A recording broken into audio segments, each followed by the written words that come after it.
लालच वाकई में बुरी बला है। कानी बहू। किशोरी लाल जी के बेटे राघव की शादी की बात जगह जगह चल रही थी, लेकिन किशोरी लाल जी को कोई लड़की पसंद ही नहीं आती थी। और उसकी एक ही वजह थी, किशोरी लाल जी का लालची होना। उनको लड़की वालों से मोटा दहेज चाहिए था और इसी चक्कर में एक दिन वो एक बहुत पैसे वाले के घर अपने बेटे का रिश्ता लेकर पहुंचे। उस आदमी का नाम था ओम प्रकाश। देखिए किशोरी लाल जी, मेरी एक ही बेटी है और मेरी सारी संपत्ति जायदाद सब कुछ मेरी बेटी नैना का ही है। पापा, नाम से लगता है बहुत खूबसूरत होगी। कितना अच्छा नाम है ना, नैना। ओ, वैसे बात तो सही है आपकी। अब इतना पैसा है, जमीन जायदाद है, इकलौती बेटी, आप भी क्या करेंगे? सब कुछ उसे ही देंगे ना। बिल्कुल ठीक पहचाना आपने। बस बेटी की शादी और सारी जायदाद उसके नाम। पापा, बिना देखे हाँ कर दीजिए ना। इतना अच्छा रिश्ता फिर कहाँ मिलेगा? माला माल हो जाएंगे हम। मैं अपनी बेटी को बुलाता हूँ।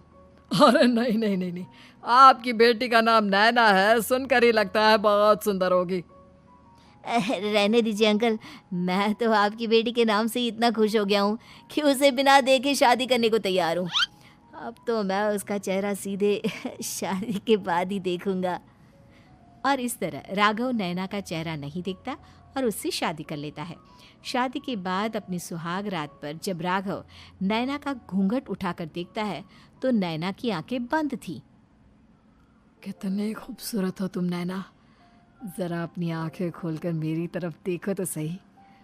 नहीं, मुझे शर्म आती है। अरे, मैंने तुम्हें शादी से पहले भी नहीं देखा, और अब अगर तुम आंखें खोलकर मुझे देखोगी भी नहीं तो मुझे अच्छा कैसे लगेगा? इससे पहले कि नैना अपनी आंखें खोलकर राघव की तरफ देखती, अचानक से लाइट चली गई और राघव नैना को पूरी तरह से देख भी नहीं पाया। अगली सुबह नैना राघव के लिए नाश्ता बनाकर लेकर आई। अरे ये क्या, आधा पराठा सेका हुआ है और आधा बिल्कुल कच्चा। ये तुमने क्या किया नैना? बहू, तुमने क्या आधा पराठा तवे से नीचे लटका कर रखा था, जो आधा सेका है और आधा कच्चा? मुझे जितना दिखेगा उतना ही तो सीखूंगी ना पापा जी। जहाँ जहाँ मुझे नजर आ रहा था वहाँ मैंने सीख लिया, जहाँ जहाँ नहीं दिखा वहाँ कच्चा रह गया होगा। इसका क्या मतलब है? ये कैसा मजाक कर रही है तुम? अरे बहू, तुमने इतना लंबा घूंघट क्यों लगाया हुआ है? देखो, हमारे घर में बहुओं को बेटी की तरह रखा जाता है, और फिर तुम तो इतना सारा माल लेकर आई हो। देखो, ये घूंघट डालकर रखने की कोई ज़रूरत नहीं है। हाँ नैना, पापा जी ठीक कह रहे हैं, तुम तो आराम से रहो, अपना ही घर समझो। नैना अचानक से अपना घूंघट उठा लेती है। अरे ये क्या पापा, नैना की तो एक आंख फूटी हुई है। नाम से नैना, लेकिन ये तो कानी बहू निकली। मेरे साथ धोखा हुआ है, धोखा। बिना दिखाए अपनी कानी लड़की मेरे संग ब्याह दी। मुझे कानी बीवी नहीं चाहिए। मुझे अभी ओम प्रकाश जी से बात करनी पड़ेगी। आखिर उन्होंने मेरे साथ ऐसा किया क्यों? अरे, आप लोगों ने ही तो पापा से कहा था कि आप लोग शादी से पहले मुझे देखना नहीं चाहते। अब मेरे पापा पर क्यों इल्जाम लगा रहे हैं? अरे लेकिन उन्हें बताना तो चाहिए था ना कि तुम कानी हो, एक आंख से तुम्हें दिखाई नहीं देता। किशोरी लाल और राघव नाराज होकर ओम प्रकाश को अपने घर बुलाते हैं। पापा जी, ये आपने क्या किया? शादी से पहले बताया क्यों नहीं कि नैना की आंखों में परेशानी है? अरे, आप ही ने तो लड़की देखने से मना कर दिया था। अरे लेकिन आप बता तो सकते थे। आपको तो हमारी बेटी की प्रॉपर्टी चाहिए थी, वो भी पूरी की पूरी। अब क्या हुआ अगर उसे आधा दिखाई देता है? प्रॉपर्टी तो आपको पूरी मिल गई ना। अरे ये क्या बात हुई? मेरी शादी प्रॉपर्टी से नहीं, आपकी बेटी से हुई है। अब ये तो पहले सोचना चाहिए था, तब तो मेरी प्रॉपर्टी देखकर तुम्हारी जुबान लप लपा रही थी। लेकिन मैं कानी लड़की को अपनी बीवी बनाकर नहीं रख सकता। पापा, कुछ करिए ना आप। हाँ, करता हूँ। देखिए ओम प्रकाश जी, आप हमारे साथ ऐसा नहीं कर सकते। और तुम देखो, अगर तुमने मेरी बेटी से शादी तोड़ी ना, तो जो भी प्रॉपर्टी मैंने तुम्हें दी है वो तो पूरी की पूरी वापस ले ही लूँगा, और आधी प्रॉपर्टी तुम्हारी भी लूँगा। अरे मेरी आधी प्रॉपर्टी भला क्यों लेंगे आप?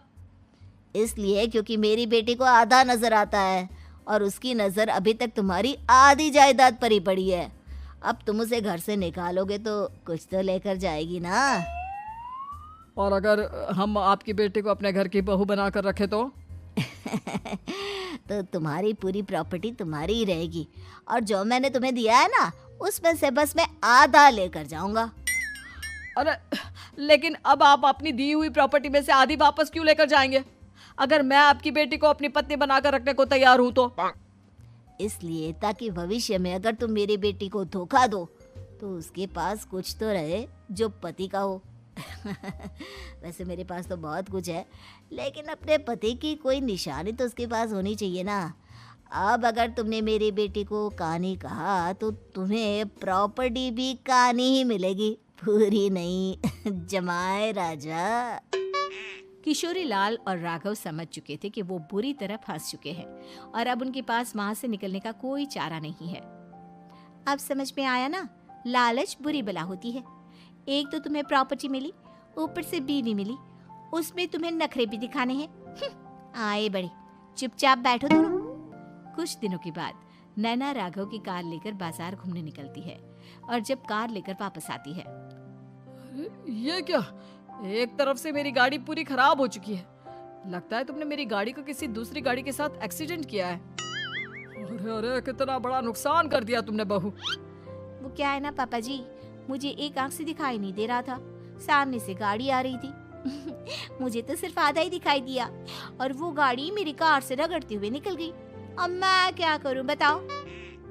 आप इसे ठीक कराने के पैसे कौन देगा? तुम्हारे पापा। तुमने मुझसे इस तरह से बात की? अभी रुको। नैना राघव की शिकायत ओम प्रकाश को कर देती है। देखो राघव, अब जो मेरी आधी प्रॉपर्टी तुम्हारे पास थी ना, उसमें से आधी और मैं लेकर जाऊंगा, क्योंकि तुमने मेरी बेटी को डांटा।